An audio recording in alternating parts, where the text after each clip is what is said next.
Now, the Assad regime, when presented with evidence that chemical weapons have been used in their country, has said that they are interested in a credible investigation to get to the bottom of what exactly has happened. Well, it's time for them to live up to that claim.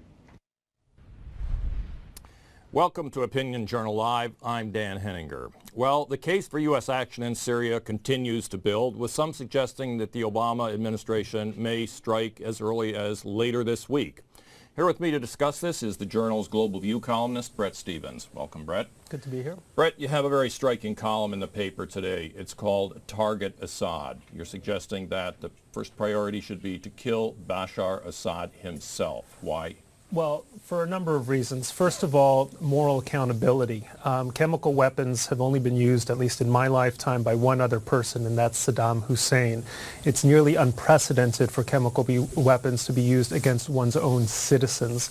And if we're going to draw a line between what is civilized and what is barbarous, what is permissible and what has to be forbidden, then the accountability has to go to Assad himself and his brother Maher, who's considered responsible for this particular attack. But the other reason is that the Assad family controls Syria. This is a kind of mafia-like state with a kind of Gambino-type family at the center of it.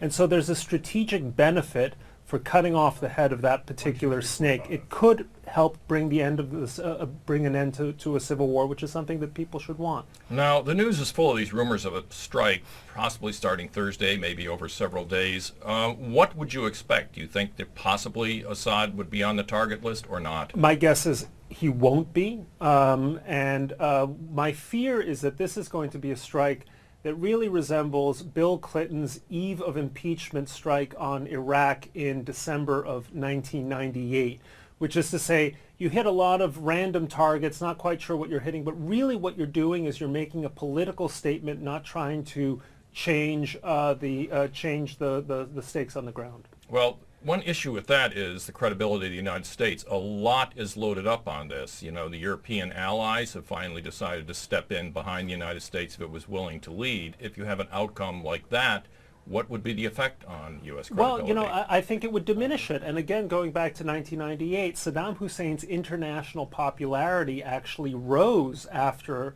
that December 98 strike because it was so nakedly political by Clinton. There was more and more talk by the French, the Chinese, the Russians at the time to lift the sanctions against Saddam Hussein. So I think that a feckless strike by the U.S. and a few of our allies is really a dreadful option. I mean, we have serious stakes in Syria when it comes to the use of chemical weapons, when it comes to regional, the possibility of this war or the reality of this war spilling over. We need to take a strike that is more than simply a symbolic act that says, hey, look, world, we're doing something.